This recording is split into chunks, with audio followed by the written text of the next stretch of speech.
Good day after everyone. I would like to welcome you all to our first Atom Seminar of 2026. We are very happy to begin this seminar series with Professor Richard Elliott. So, Professor Elliott completed his PhD at Pennsylvania State University. He is currently Professor Emeritus in the Department of Chemical, Biomolecular, and Corrosion Engineer at the University of Akron, Ohio, USA. Professor Elliott is also a co-author of the thermodynamics section of Paris Chemical Engineer Handbook, as well as the book Introductory Chemical Engineer Thermodynamics and the Properties of Gases and Liquids. His research focuses on thermodynamics, molecular simulations, perturbation theory, integral equation theory, experimental phase equilibrium measurements, chemical reaction engineer, supercritical fluid process, and microcellular form. So once again, welcome, Professor Elliott. Thank you so much for accepting the invitation. It's a pleasure to have you here with us. Please feel free to start your presentation.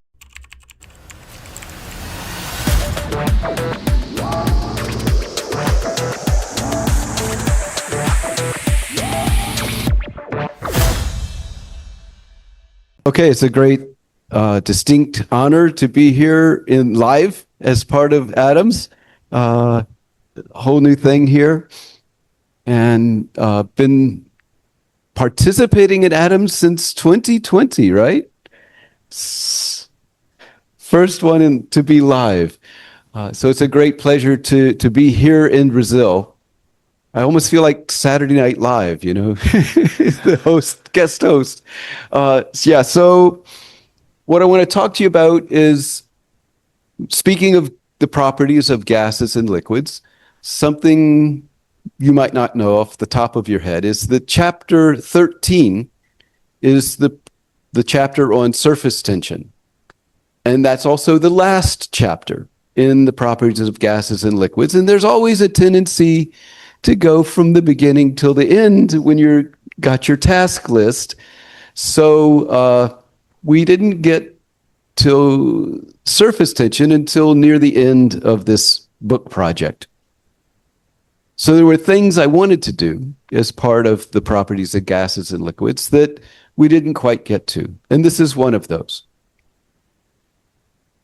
The basic idea and the trend throughout the properties of gases and liquids has been that when you use more molecular-based methods, molecular simulation, even quantum mechanical calculations, we benchmarked and evaluated methods for.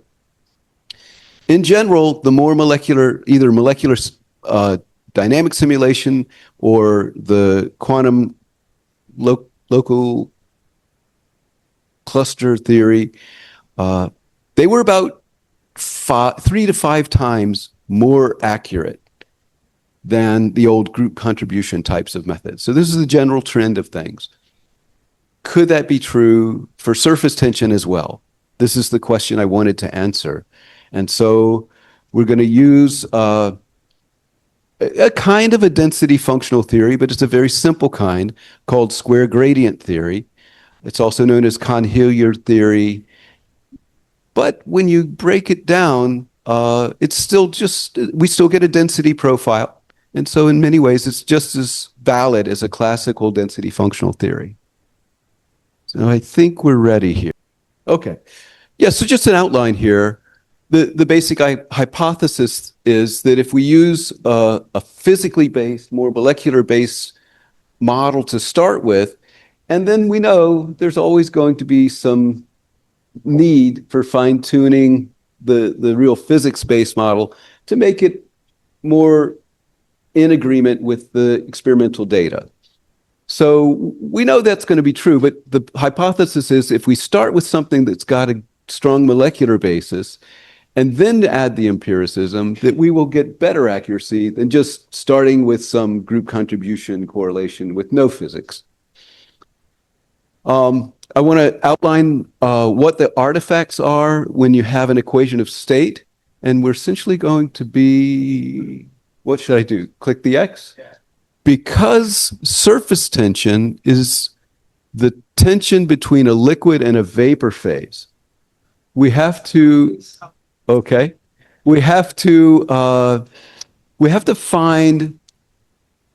evaluate the Helmholtz energy essentially at densities that are in between the vapor and the liquid. So we can't measure that, right? So it's something where we build this equation of state. It inherently has this binodal region built into it. We don't know how accurate that is. And that's what we need to start to understand better. And I'm going to explore that with you a little bit, some questions that come up. But if you have some strange behavior inside your van der Waals loop between the vapor and the liquid phase, those artifacts could cause a problem. And so we need to talk about that. Okay? So people build equations of state based on their bulk phase properties. They don't think too detailed necessarily about what's the in between properties. So if we want to get better at surface tension, we need to get better at the details of that. I'm going to talk about the ESD equation of state. Most people, I don't think they think of it as a SAFT equation of state, but I'm going to present an argument that it really is. Then I'm going to talk about something I've talked about here before. And so when it comes to ESD, we actually talked about that in atoms way back in 2020. Okay, so there is a kind of a closed loop coming here. And I also talked about the asymmetric master equation method. I talked about that, I think, the last seminar I gave in atoms. And I'm going to use the output of this as a way of characterizing the nature of the molecular interactions. So I'll just use this as a sort of a database of descriptors when it comes time to do some empirical. I'm not really going to be solving this to the extent that I would like to, but just using it as a source of descriptors. I'll talk a little bit about the square gradient theory, where it comes from, and why I think that it's the right method at this moment in time. And it's sort of a good thing, bad thing, that you have this influence parameter built into the theory, because it's a bad thing because you don't want a bunch of fudge factors into your physical theory, and then you have to tune the theory. Why not just go fit the data to begin with? Well, okay, so that comes back to this hypothesis. On the other hand, because we don't know what's going on inside this two-phase region all that well just yet, we have to accept that we need some handle to adjust the theory, okay? And the influence parameter evolves out of the theory in a natural way. It gives us that grip that we need to empirically adjust, gives us a natural variable to make those kinds of empirical adjustments. So I think it's the right theory in the right time. Then I want to talk about how do we do that final empiricism. Well, we can use machine learning to guide us. Eventually, I want to break it down. Instead of having 10,000 descriptors, I want to have a minimal number of descriptors. And that will help us learn what to do in the next phase, because we can attach some physical meaning to those minimalistic descriptors. So that minimalistic approach to machine learning is called parsimonious. We talked about it last night at dinner, so I think you have this word parsimonious, and it just means, I think of it as the guy who can, parsing means slicing, okay? And so the guy who can slice the cheese so thinly that you can feed 1,000 people from 1 kilogram of cheese, okay? How thin those slices are, okay? And the connection with machine learning is this parsimonious person, he's stingy, right? He gives you a slice of cheese that you can read the newspaper through, okay? So it's because he gives you something but not very much, okay? So he's very stingy. And so that's what we want to be. We want to be very stingy with our number of descriptors, because then those descriptors will be forced, hopefully, to take on some physical meaning. So those are the basic ideas. And now let's talk a little bit about artifacts. Some things you might not know about PC-SAFT is it has these very strange behaviors, like multiple critical points when you go to a very large chain length, okay? And so I wrote down, here are the conditions. It's a very long polymer, okay? And it seems to have two critical points. So there's a critical point down in here where you have an inflection that's going in the wrong direction, and another critical point here. Under some conditions, you can, well, actually this one here, it's at a negative pressure. So it's very artificial, okay? And so people aren't aware that these things happen, but if you start looking at the long chain limit for PC-SAFT, you can run into these problems. Other equations of state have different kinds of artifacts. So the soft SAFT equation, where they're using a Lennard-Jones basis and then putting the chain term on that, all sorts of weird behaviors down in this range here. So we looked at a bunch of different, well, actually, Al-Saifi had looked at all of these different equations of state in terms of their artifacts. And then we worked on a paper together where we analyzed when you add the Wertheim contribution for the association, does that introduce artifacts? And it turns out it doesn't. So we started with a cubic equation, so they would guaranteed to have no artifacts. And then we added the association term for TPT1, and we found no artifacts were introduced. So it was no longer cubic because the TPT1 term is not cubic, but there's still no artifacts added. So that's a kind of a comforting thought that, okay, doesn't have to be cubic to avoid all artifacts. So that's a good takeaway. And so why the artifacts matter is we're looking, in order to get a surface tension, we've got to evaluate what the thermodynamic properties are, especially the Helmholtz energy, in between these two densities, at every density in between. And so if we have some artificial behavior going on in there, that's going to cause us a problem. We'll talk about this two-density formalism a little bit later, but I'll just sort of mention that Bymaster, working with Chapman, came up with a method for breaking the density distributions down into a head and a tail. So this is the tail, the CH3 component of the 1-hexanol, and this is the OH, where the density profile of the O center is for the OH. And you can see that the OH is in a different place from the CH3. And being able to resolve the positions of the head from the tail is a very important thing for a surface tension, because the breadth of the density profile, how slowly this comes down, is what controls the surface tension. We're going to see that in the density gradient and how that's directly proportional. Well, the bigger the difference between the head and the tail, the broader that interface must be. So knowing that distance between the head and the tail has got to give us a lot of information about the surface tension. And if we don't use that information, we can't possibly do as good a job. And so we're going to get to the end, and that's something we kind of did in 2014 with a very sophisticated theory, but in this iteration, we couldn't get there. Okay, so everything I'm going to talk about today is still based on a single density for every molecule. And in the future, what we'd like to do at this point, okay, of having a separate head and tail. So let's talk about the ESD equation. I hope to convince you that ESD is really just a SAFT equation. So if you write ESD in the original form, it looks like there's a contribution to the repulsive part that's different from the contribution for the attractive part. But I can define this Q, and usually the way we do it is we calculate Q from C.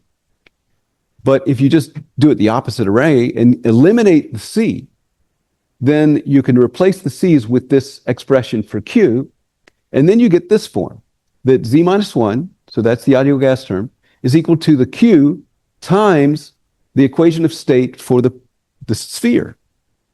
So this is the sphere part. This is right here. This is what the radial distribution function looks like when you use this. And you can see it's a little bit off, a little bit low here, a little bit high there. Overall, it's about 5% accuracy, plus or minus 5%. Okay, so it's doing a pretty good job. It's not the Carnahan-Starling equation, but it's doing a pretty good job. So this is just the hard sphere contribution, and this is like a square well attraction contribution. What we were thinking of at the time was we would use simulation data for the square well 1.5 well width, and this functional form fit those data. We thought it was good at the time. We didn't have a huge amount of data. I'll show you some other perspectives, newer perspectives at the end. And then you have the chain term. Well, this chain term just comes directly from applying this definition of the radial distribution function at contact. So this whole equation of state is 100% consistent with Wertheim's TPT1 theory. So there's no, like when you do CPA, this cubic plus association, you kind of use one thing for the estimate the radial distribution function at contact. I'm going to call that G sub C because it's so many syllables.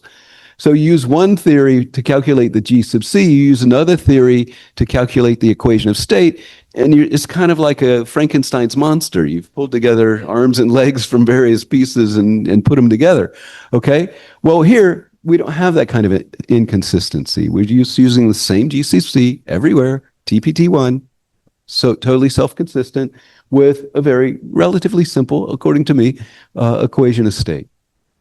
And the way we can think of the association contribution is we can think of it as a series of reactions.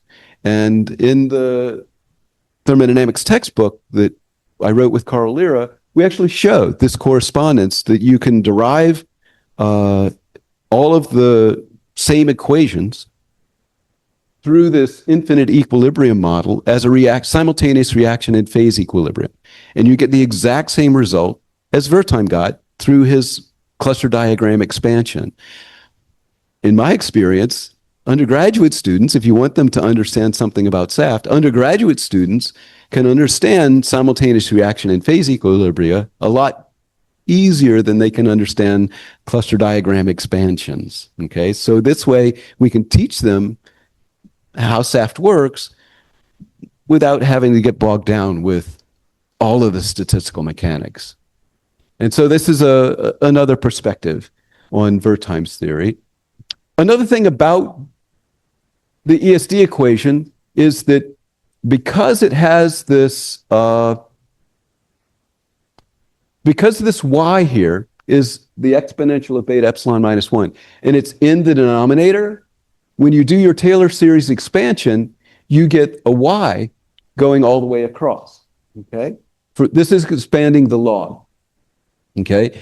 But the y is also an exponential, so if you want to compare to perturbation theory, Zwanzig's TPT, then you have to expand the exponential. And then you can make a correspondence between what is in the ESD equation and what you get from molecular simulation. And so this is what we get from the SpeedMD model of how the second order contribution changes as a function of chain length. And you might look at this and say it's bad, but it's not zero.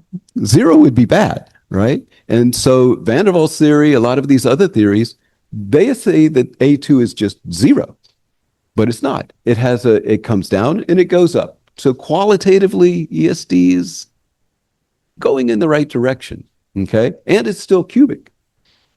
When it comes to A3, well, it's not so good, okay? But near the critical point, at least it's not zero. So it's a simple equation of state. It's cubic, but it qualitatively includes some of these higher order effects. It's not zero. This is the asymmetric master equation. And the key ingredient here is that we have an infinite number of equations to solve if we have an infinite number of acceptors and donors, or if we just have a protein with so many acceptors and donors in it, okay? Then however many acceptors and donors, we have one equation for every acceptor and one equation for every donor, maybe 1,000. Maybe 1,000 acceptors, 1,000 donors, 2,000 equations to solve. And the beauty of this master equation method is I can do a little transformation essentially and break that down into just 2 equations to solve. And these I can solve in a quadratically convergent way, whereas solving these by successive substitution is linearly convergent and not very robust, whereas I can make this be very robust and very fast. So that's the benefit. The cost is I have to assign a basicity and a acidity to each molecule. And once I decide what that is, I can't change it anymore. If you only have binary mixtures one at a time, that's not a problem because you can just make it what you want it to be. When you want to then apply that to a multi-component mixture, okay, then you're going to have to pay the price. But it's kind of nice because if you go back to G.N. Lewis, he said there's this Lewis acidity and this Lewis basicity, right? Well, this is Wertheim's theory applied to G.N. Lewis's acidities and basicities. So it's the mathematical expression in the context of Wertheim's theory of G.N. Lewis's acidity and basicity, because they were all molecular properties, according to Lewis. And how does that work? One of the things that happens is you can match the VLE by tinkering with Kij, right? We all know this. So we adjust the Kij and we get good results for the VLE with almost any kind of model. You can do that. But let's take a look here at, let's look at chloroform and pyridine. So chloroform is a Lewis acid because it can receive electrons, okay? And pyridine is a Lewis base because it donates electrons. So the way I keep this straight is D is for donor and A is for acceptor. Both acceptor and acid start with A. Okay, so A is for acid, A is for acceptor. So the other thing must be for the base part. Okay, so D is for donor or B is for base. So pyridine is this base because it can donate electrons, and it ought to interact with the chloroform.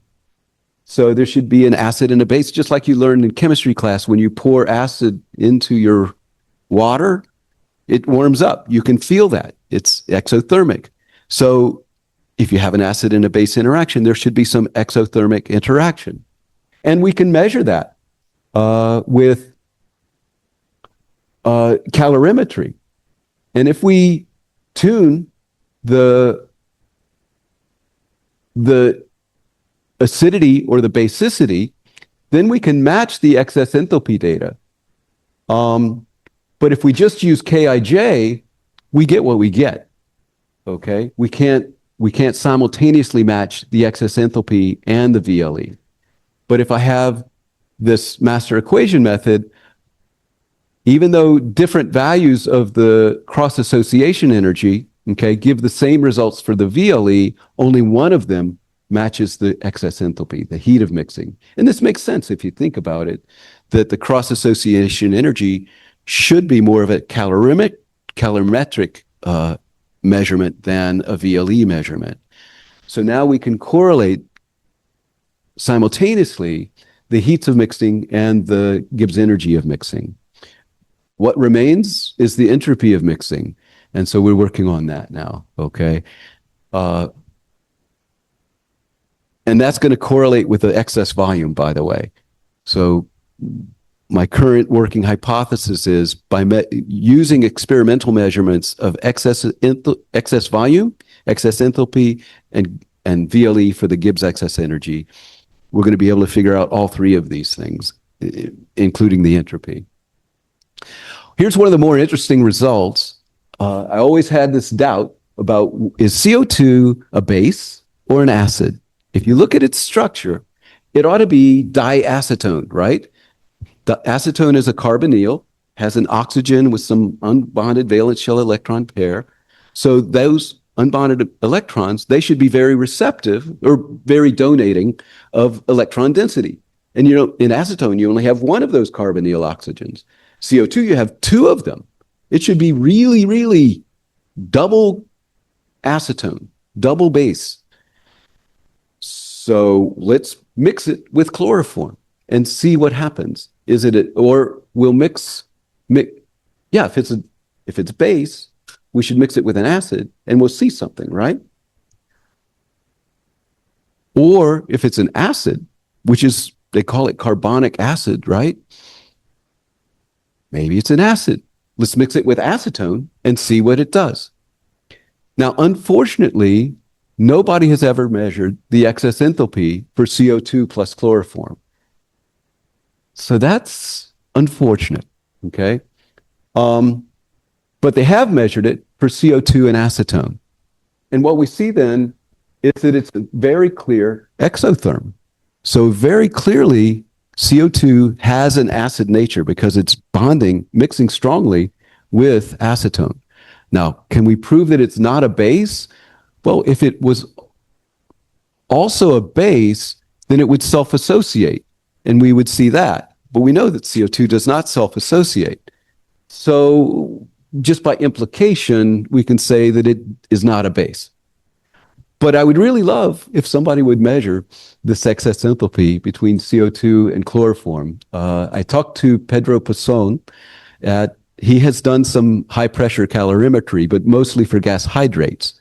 Okay, can that instrument be adapted to do this kind of measurement? It's a current subject of discussion. Maybe, maybe not. So that's where we're at on that. But it would be really great to have a definitive answer on this. But what we could say for sure is that there's a strong interaction between, if you assume 0, you get this result. If you assume about 1,000, so this is joules per mole, then you get this result, which is a very much more accurate. There's another peculiar mixture here. Oh, I got to pick up speed here. And that's ethylene oxide. So ethylene oxide has this weird result that its activity coefficient reaches a maximum here and then goes down. Within the context of a cross-association theory, we can explain that. The first thing that's happening is the ethylene oxide is breaking the hydrogen bonding network of the water. So that's very uncomfortable, and the activity coefficients are going up. But when the ethylene oxide is very dilute, the water can work around it and keep its hydrogen bonding network. And so the only question then is, can the ethylene oxide bond with the water?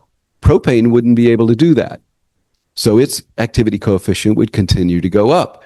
But ethylene oxide can cross-associate with the water. And it actually, relatively speaking, I mean, it's not going to 0 here, but relatively speaking, the ethylene oxide, through its cross-association, can make this decrease like this. And if you look at Uniquac, Unifac, NRTL, they all just keep going up like this. So for many years, the people at Dow thought this data must just be measured wrong. There's some error in the measurements that they were making. But they finally went to Wiltec, had them measure it in great detail, and come to the conclusion, no, that's real. That's actually happening. And NRTL, Uniquac, Wilson, they won't do that. You can't get it. So you need a cross-association theory in order to represent just this fundamental behavior.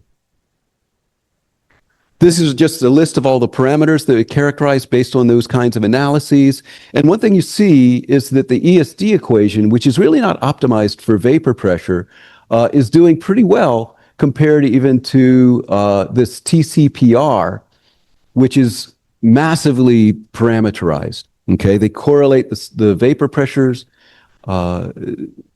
with compound-specific parameters. So the alpha parameter that is in the Ping-Robinson equation, they correlate that with 3 parameters for every compound. So it's 1% error in vapor pressure across the whole temperature range. And so for us to be, and we have about 3% error in our vapor pressures. And when it comes to VLE, vapor pressure matters to get your VLE accurate. So this is pretty good to be that close to them, even though the way that ESD was developed, it doesn't have super accurate vapor pressures. It's about 3% error built into the vapor pressure error. And when we compare to LLE, the ESD is doing significantly better than this TCPR, okay, about twice as good, okay, for LLE of non-aqueous systems. And for aqueous systems, 38 versus 57. So it says that the ESD equation is doing okay, all right, when it comes to looking at these things. Now, here's one way of looking at the square gradient theory and why I feel okay about the influence parameter.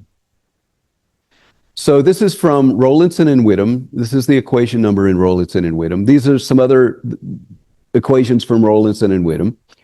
And so if we start from here, what you see is that the direct correlation function, okay, is related to the surface tension through this equation. And essentially what it's doing by averaging over the molecule 2, we're looking at how the fluctuations in local densities affect the averaging of the properties, okay? So you can't just use a single local density and get the surface tension right. You've got to average over a neighborhood around that local density. And this is the way, one way of looking at how the square gradient theory does that. So an integration is a lot like an average, okay? So we can look at this yellow integration as an average and call that average as the average direct correlation function over all positions of molecule 2. And that's one way of looking at this C parameter. Well, when you do the square gradient derivation, you find that you can make this transformation from an integration over Z to an integration over rho going from the vapor to the liquid. And so then when you do that, you carry this quantity, and instead of being in terms of rho of Z, it just becomes in terms of rho, and it appears here. Well, now I can take this result and call this C an average part through mean value theorem, okay? And pull the C out here and lump it together because we don't really know the temperature dependence of that average density here. We don't know the density here either. So the temperature dependence here. So let's just lump this temperature dependence with that temperature dependence, just call it all one temperature dependence. This quantity, which is the average of the direct correlation function over the average over all the rows, starts as the direct correlation function, but now it's been averaged twice, okay? And so this is the thing that we call the influence parameter, okay? This is the thing that we don't know, and we're going to have to correlate that. So that's the way I look at the influence parameter. It's there. It's an average of an average of an average, sort of. So let's start with that, and some work by the Imperial College group. They had looked at some density gradient theory before, and they developed a correlation for the influence parameter in the quantity of a SAFT theory, because that's what they do. And they were doing this SAFT VR me. Well, I didn't have any way of equating this alpha function. The alpha function correlates to the steepness of the repulsive part of the potential. Well, in the ESD equation, we're using a square well basis, and so that number is infinity. So I just had to pick a number for what that alpha property might be, and then I just plugged it in to their correlation. And I was able to get like about 6% error just to get started without even doing much. And then I said, well, let's go ahead and develop our own correlation, because ESD is not SAFT VRME. It's a different equation of state. We really shouldn't expect it to be that good. So we need our own correlation for the temperature dependence of the ESD. And now you've got about 4% error on everything except for associating molecules. This compares to an empirical, this Brock and Bird method. So this is purely empirical, and you can see that we're already better than the empirical method, except for, well, Brock and Bird's not very good for associating molecules either, okay? So just with a very simple correlation of the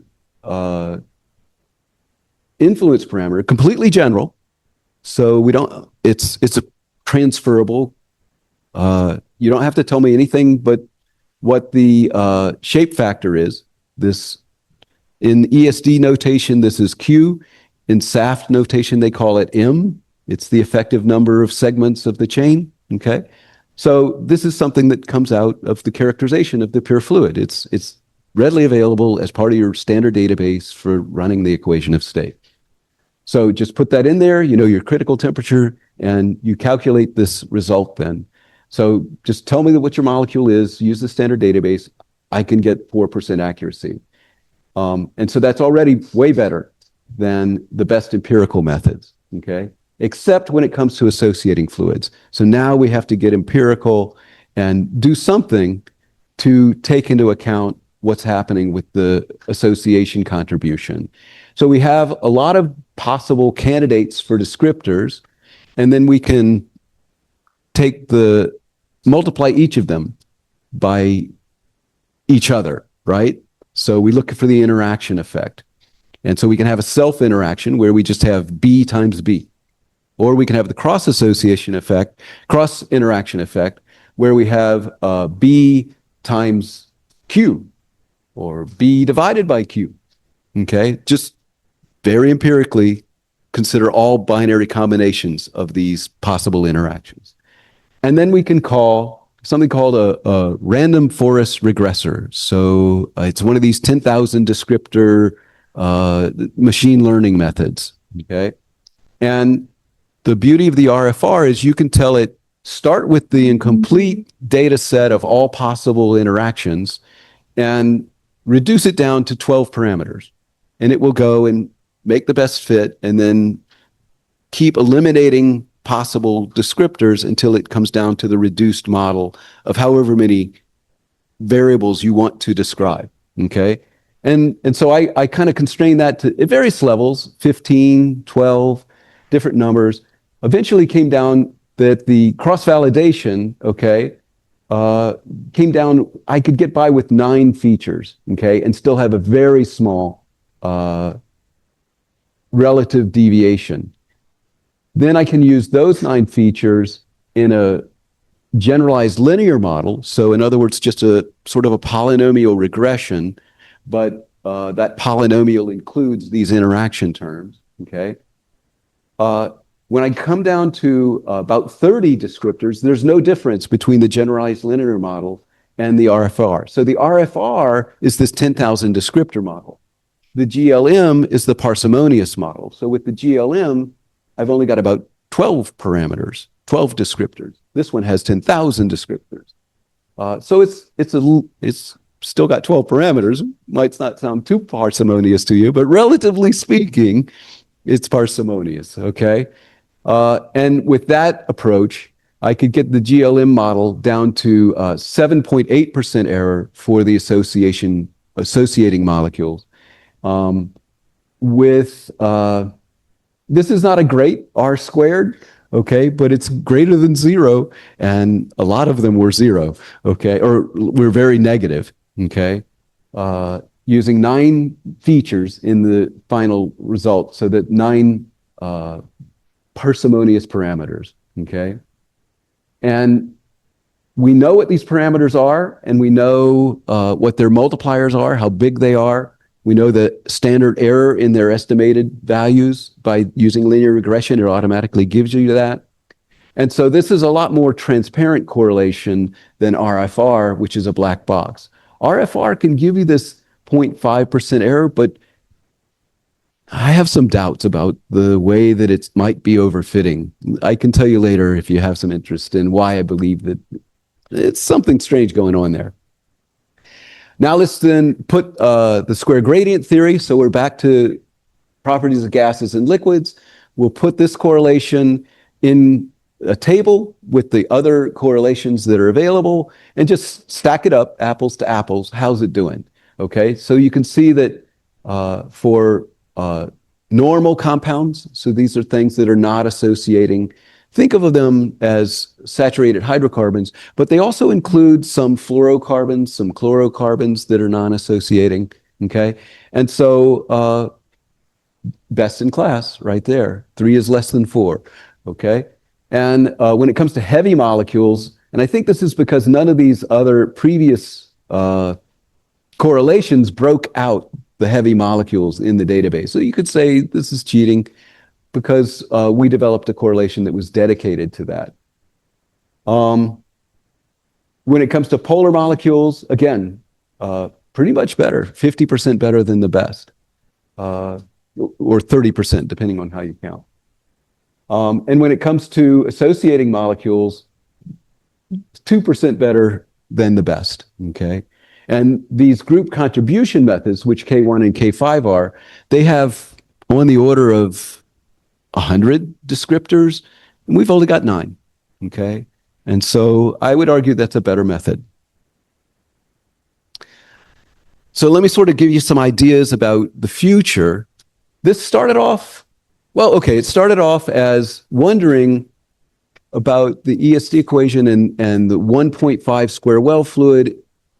The simulation data that we had at the time is nothing like what you can do now. You can, through the Atomica website, any spherical molecule you want, just go push a button and you'll simulate every condition you could ever want. Just generate a huge database for spherical molecules. It's so easy to do.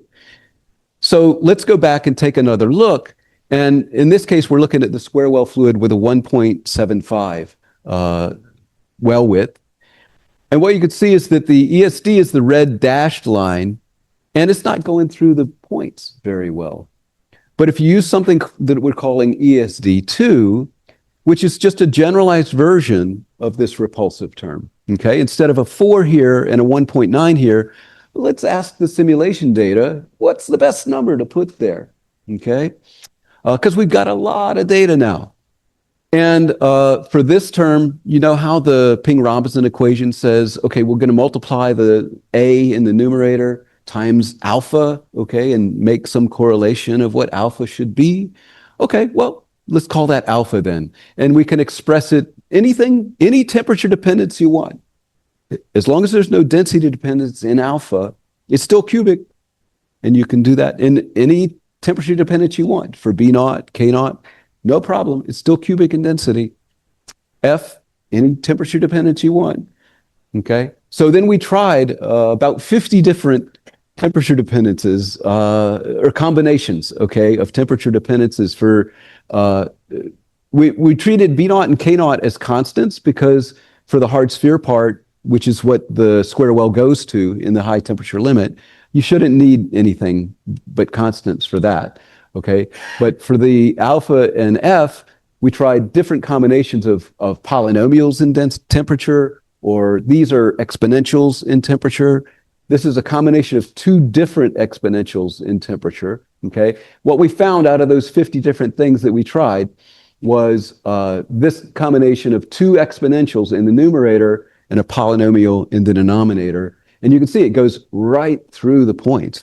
You don't need a non-cubic equation to fit these simulation data really, really well. So let's keep it simple. Let's stick with cubic then, okay? And same goes for the internal energy, okay? So that's one of the things we're working on.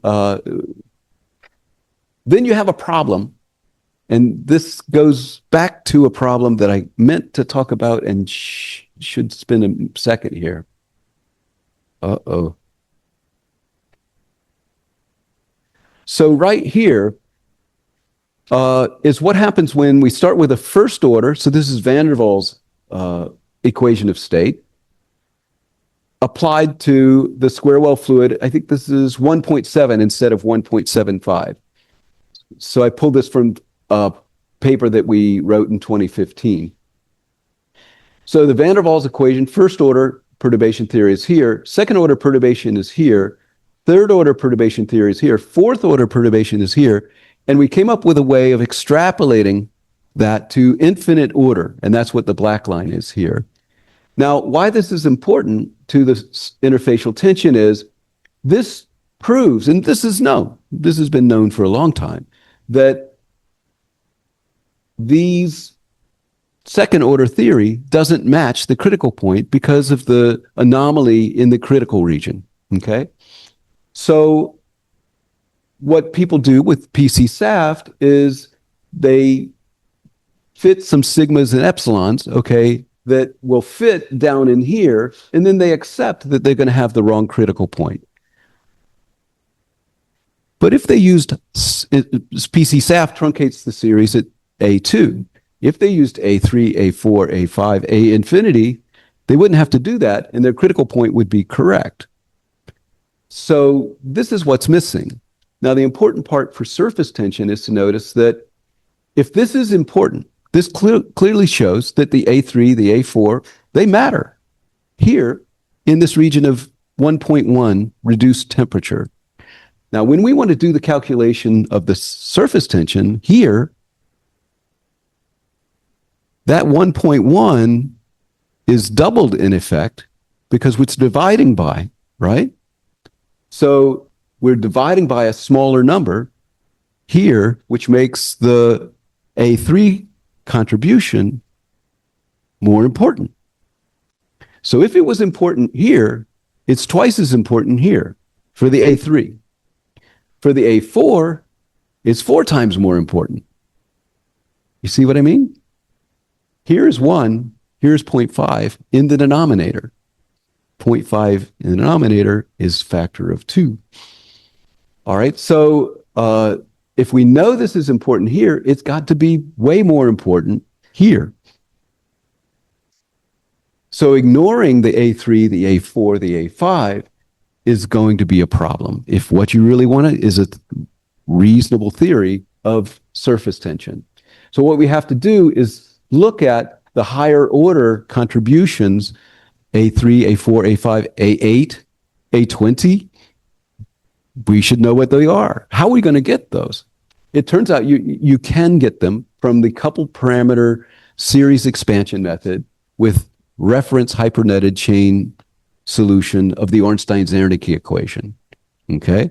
And so RHNC gives you the solution to the Ornstein-Zernike equation. CPSE gives you the A4, A5, A8, A20, okay? So we know what those A's are, and we can take the ratio of A5 over A4, A6 over A7, no, A6 over A5, we always do the higher one divided by the lower one. And so that's what I'm plotting here, is these A ratios. And so these are the A ratios that we can infer for next generation equation of state, okay? So we can take those from the solutions of RHNC and apply them here.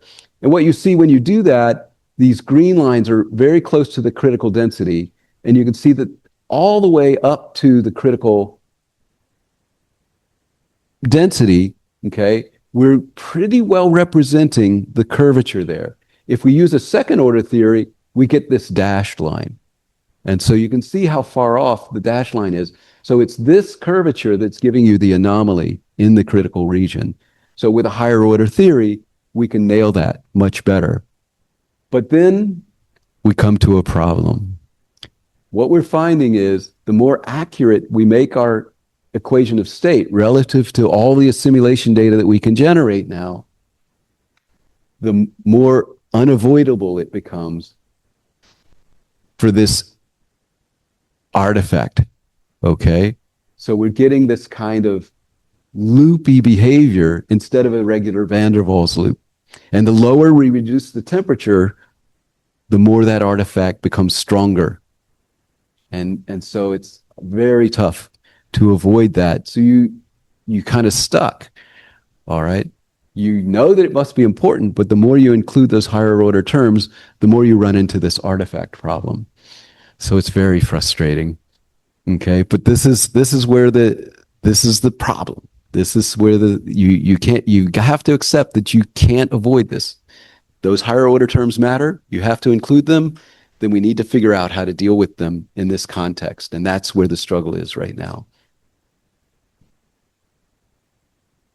When we can solve this in the context of the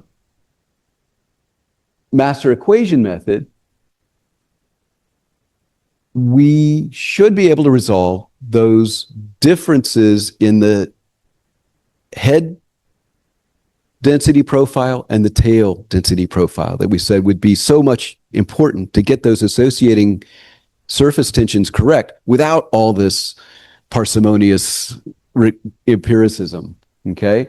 So I think of that head-tail is the simplest mixture, okay? It's still a pure component, but it's a mixture of density profiles, one for the head, one for the tail, okay? When we talk about mixtures again, at the next level, we can have mixtures of different types of molecules, okay? And people have had trouble with doing that, making the extension with square gradient theory and making predictions for mixtures, okay? So that's the next problem. We need to face that. My hope is that if we do get this association compound and the heads and the tails sorted out, that maybe this problem will be resolved because now we've got a better physical basis for making that extension. Another point of looking at these equations, you see that I've expressed them as functions of position. Well, this is a concentration. If you think about it, this is just summing up the number of donors that you have. So the capital N super D is the number of donors on that molecule, right? ND sub J. So it's the number of donors of type L on the jth molecule. So this is basically a sum over all the donors on every molecule. And we're weighting it by the square root of this reaction equilibrium constant. Okay, that's what this is a dimensionless reaction equilibrium constant. So we're really just taking a weighted average of all the donors in the mixture. And it doesn't matter what they're attached to. According to this TPT1, it's just a soup of donors. And similarly, the acceptors, we just need to take the alpha weighted average of all the acceptors in the solution. And could be a protein, could be something else. Just a soup. And then we should be able to resolve by basically postulating that they could be functions of density, these local concentrations, okay? Then we can use these as the inputs, solve the master equation method for the extent of hydrogen bonding at each position. And then what I predict that we will end up with is sort of spherical shells of hydrogen bonding. So there'll be a place where no hydrogen bonding can occur because you don't have any acceptors and donors. But then when the acceptors and donors get together, oh boy, they're going to make a big shell of hydrogen bonding. And then because all the hydrogen bonding sites are used up for a while, well, the tail parts will come in and you won't have any hydrogen bonding for a while. Then the hydrogen bonds might be available. The next layer can come in.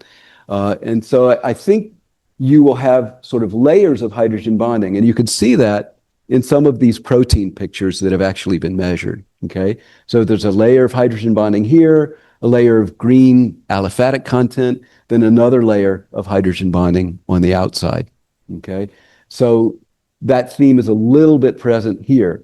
And so I think, just speculating, that might be what we see is a kind of a template mathematically of this shape of concentric spheres of hydrogen bonding that guide the way that the proteins fold and actually give you the detailed tertiary structure. So you just start with a sort of a scaffold of where the hydrogen bonding is most prevalent in layers, and then your alpha fold will have to come in and fine tune, okay, what is that detailed tertiary structure? So I'll just wrap up then. I always talk too long. But the basic idea is the hypothesis is true, okay? That if you start with a good physical model and then add empiricism, you get something that's better, okay? And we're still learning. And I think by including the association effect with, okay, let me just mention one thing here. There is a paper in 2018 that came out that applies this two-density formalism to square gradient theory. I was not aware of that at the time when I was doing this work. Even if I was, it's a hard enough theory that I wouldn't have been able to incorporate it in this round. But this is the next step, okay? And it's available. The theory is there. It just needs to be incorporated into the square gradient theory package. Something I didn't emphasize very much is that what I used here was a Python package for square gradient theory that did not have the ESD equation built in. It had some equations of state that were characterized for maybe 100 compounds, okay? But I have a database of 1,000 compounds and 11,000 points. 100 compounds doesn't help me. I can't do any serious PGL level evaluation with 100 compounds. So I had to put in a more robust, a more extensive equation of state to do this kind of evaluation. The ESD equation is available for 2,000 compounds at least. And if you need to add another one, it's pretty easy. So that was a kind of an interface between using a Python package as part of a community and then not having to reinvent all aspects of the wheel and leverage what's been done before with just adding what's needed to make the extension to the number of compounds available. So I've been around long enough that I've seen a lot of computer languages come and go, okay? And what I've learned from that is Fortran is still around, okay? Fortran is still here. Have you ever heard of Pascal? Or there's one programming language called APL. What was the other ones? The Department of Defense came out and had their own computer language for a while. I would throw MATLAB into there, okay? So all these computer languages come and go, but Fortran's still around. So it took a lot to me to be convinced to learn Python, okay? But in the end, because of this availability of being able to leverage this square gradient theory that was already written and then just plumb in this new equation of state, and then all of this that I've written for the ESD equation is now a package that you can download from a GitHub, okay? And you can run ESD in SGT now, okay? And so this goes along with the properties of gases and liquids too, because if there's some closed method that an engineer at his desk in some South Africa or somewhere, okay, and he needs to do a property calculation and he can't reproduce it because he doesn't have that code, that's not good, okay? That's not what we're after when we were writing the properties of gases and liquids. We want to make everything accessible for every engineer, wherever they might be, okay? And so through this Python interface and making everything open source, I think we address that, okay? You can run this just the way you would run an Excel spreadsheet, okay? And I think that's fair. So this language of Python, forget it. It's nothing good about it, okay? But the community of Python, oh, that's very valuable, okay? So that's an important point, okay? So this is sharing open source code and including the ESD added to the SGTPY. That's cool. And future evaluations, we need improved equations of state, and they must include the higher order TPT because of the reasoning we just talked about. And I think we need to include the two density formalism, and that's going to give us a much better physical basis for the associating fluids.